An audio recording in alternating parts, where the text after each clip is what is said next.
alla tusyriku bihi syai'a, jangan kamu mempersyikan Allah. Wajib kita katakan Allah itu Allahu Ahad, Allah Esa. Bagaimana yang mempersyikan? Macam Tuhan Nasrani, Tuhan Allah, Tuhan anak Nabi Isa, istri Tuhan Maryam, dia sudah mempersyikan Allah. Orang Yahudi Tuhannya dua, Tuhan Allah, Tuhan anak Uzir. Saleh Buddha dua juga, dia punya Muhammad itu Allah, dan yang Muhammad itu Allah. Maka kita orang yang mukmin, maka disuruh oleh Allah kita ikut Allah Taala Ahad. Qul uhiya ilayya annama ilahukum ilahu wahid. Allah Taala mewahyukan kepadaku, katakan oleh Muhammad ya Muhammad, Allah Taala diwahyukan kepadaku, wajib kamu katakan kamu ikut Allah Taala Ahad. Nah, jadi orang yang mempersyikan Allah, bagaimana disebut dalam kitabnya, dalam kitab Allah, Allah Taala mengatakan, Inna Allah la yaghfiru an yushraka bih wa yaghfiru ma duna zalika liman yasha. Allah Taala tidak diampunkan orang mempersekutu Allah. Orang kafir itu tidak diampun karena dia mempersekutu Allah, mempersekutu. Wa yaghfiru ma duna zalika liman yasha. Diampun yang bukan syirik. Umpama kita ada salah, kita manusia pasti ada salah, ada silap. Tapi kalau kita tidak membersihkan Allah, Allah Ta'ala mengampuni. Maka kita sudah salat, kita baca Astaghfirullahaladzim alladzi la ilaha wal hayyul qayyum wa atubu ilaih. Kemudian apalagi yang Allah Ta'ala pesan pada kita, wabil walidaini ihsan, berbuat baktilah kamu kepada orang tua. Kita berbuat baik kepada orang tua kita. Wa qadara rabbuka alla yahu wabil walidaini ihsan. Wajib kita memuji Allah, memuji Allah Taala, meminta untuk menyembah Dia. Kemudian kita wajib berbuat bakti kepada orang tua kita, dua ibu kita, ayah kita, ibu kita, wajib kita berbuat bakti. Sakit diobati, tidak ada belanja kita. Yang haram taat, hormat, kita berbicara dengan guna, lembut. Yang haram taat, kalau kata ayah, kamu jangan salah, tidak boleh. Jangan taat ayah dan ibu kalau tentang agama. Cuma dia wajib kita hormati. Yang wajib kita taat Allah dan Rasul. Kemudian apa yang dilarang lagi? Wala taqtulu auladakum min imlaq. Nahnu narzuqukum. Jangan kamu membunuh anak. Jangan takut tidak ada rezeki, kamu yang beri rezeki untukmu dan anak kamu. Wala taqrabul fawahish. Jangan kamu berzina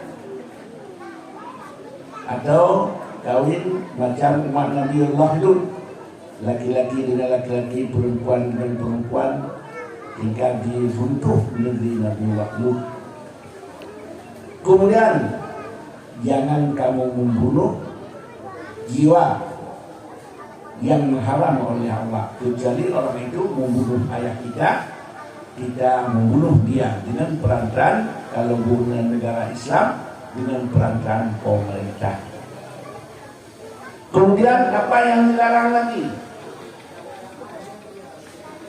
Jangan kamu makan punya harta anak yatim. Wala taqum malal yatima illa bil haqq. Wa auful kailah. Timbanglah kamu supatan dan timbangan dengan adil. Itu yang diwasiatkan kepada kita oleh Allah. Kemudian dinamai apa yang diperintah dan apa yang syariat yang diperintah kita kerjakan, yang dilarang kita tinggalkan. Karena Allah Ta'ala menyebutkan di dalam kitabnya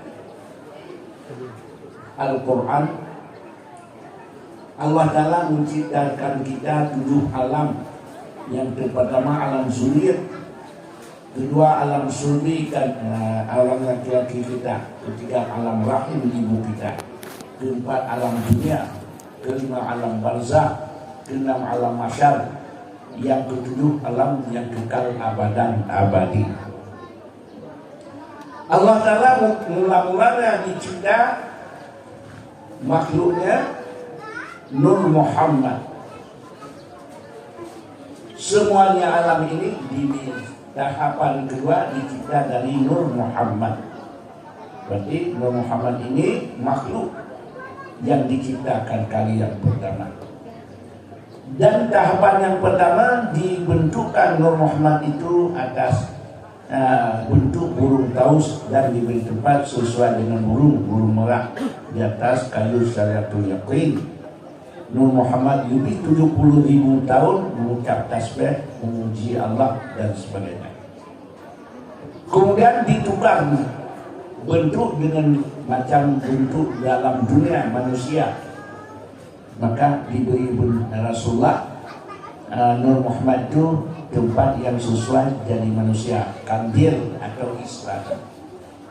Semuanya alam diciptakan dari Nur Muhammad. Semua yang nyawa kita langsung dari Nur Muhammad. Kemudian sudah lama baru diciptakan Nabiullah Adam dari tanah. Semuanya keturunan manusia yang akan turun ke bumi dimasuk dalam belakangan Nabiullah Adam. Waktu itu Nabiullah Adam masih sendiri. Allah Ta'ala mengatakan, wa iz akhadha rabbuka min dzurriyyatihim dzurriyyatahum. Allah Ta'ala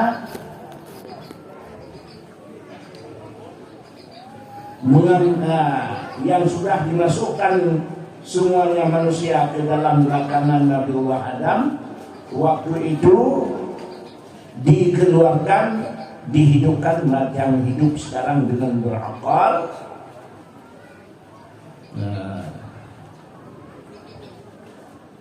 Dihidupkan kita dengan berakal, maka macam hidup sekarang.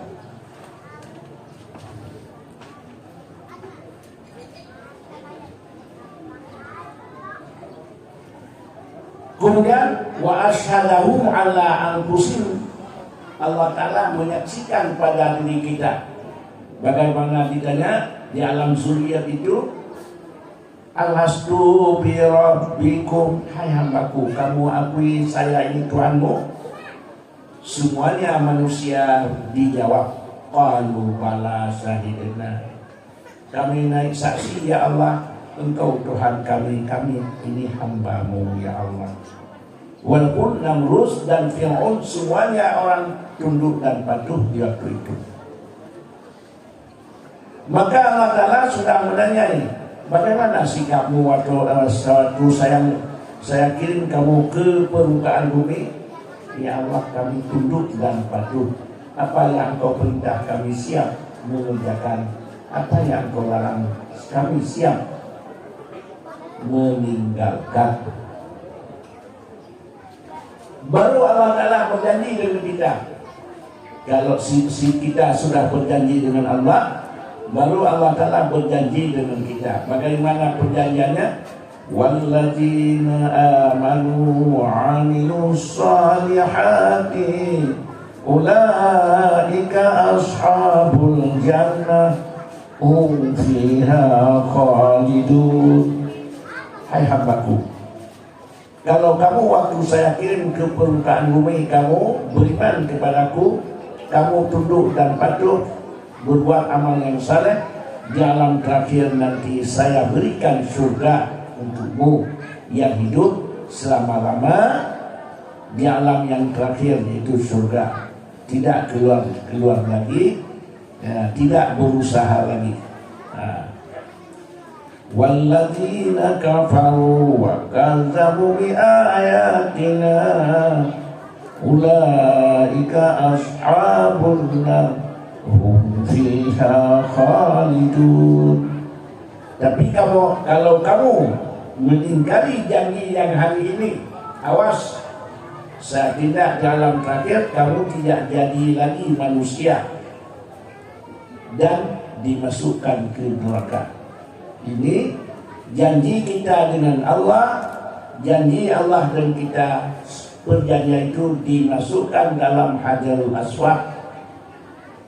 Hajarul Aswad waktu hari mahsyar, dikembali ke mahsyar, kita yang dibeban perintah pada hari dunia ini, Allah Ta'ala bersifat ilmu, mengetahui apa yang kita kerjakan. Wallahu alimun bi dzatis sudur.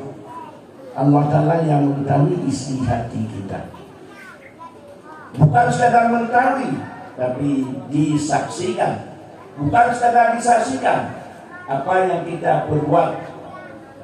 Salat, puasa, zakat dicipta langsung untuk surga. Kalau kita tinggal salat, langsung diciptakan untuk neraka. Kemudian dikirim saksi lagi 2 hari 2 malam. Kiraman pasangan katibin, rakib pasangan akib, disorting apa yang kita kerjakan, apa yang kita selalu disorting 2 malaikat itu hari dan malam tiap-tiap seorang kita. Kemudian waktu ditiup sangkakala terakhir, wa amma man utiya kitabahu biyaminihi fa sawfa yuhasabu hisaban yasira. Orang-orang yang taat Allah, waktu sampai kita ke mahsyar, diantarkan surat yang diambil fakta oleh malaikat berempat itu, kita ambil dengan tangan kanan, dihes masuk kita ke surga. Kalau orang-orang yang tidak taat, dikasih surat amalan itu arah belakang, kita ambil ke surat itu dengan tangan kiri, muka-muka terbalik ke belakang, wayaslah sa'ila, pasti masuk neraka. Waktu di hari di masa itu, walaupun sudah ada dalam kuburan 7.000 tahun lebih, orang yang duluan, semuanya yang kita kerjakan dalam dunia ini diberi ingatan kembali, macam tadi malam dengan pagi ini. Walaupun kita sudah lupa sekarang, tapi diberi ingatan kembali waktu di mahsyar. Sampai waktu itu diulang, dibawa Hajarul Aswad itu dibuka, maka macam kaset sini kita lihat apa kita berjanji dulu dengan Allah. Kalau kita lupa datang hari dunia ini, bagaimana kita bilang nanti? Andaqulu yaumal qiyamati inna kunna an hadza ghafilin. Ya Allah, janji ini saya lupa waktu tinggal di dunia. Padahal bersih. Ini yang kita berjanji dengan Allah dulu. Inilah sebab wajib kita pendirikan agama Allah, supaya kita ketahui kita sudah berjanji dengan Allah, Allah sudah berjanji dengan kita. Sanggup kita tunaikan janji macam kita berjanji, diberi kemenangan abadan abadi. Tapi kalau lupa datang, penyesalan abadan abadi. Amin ya rabbal alamin.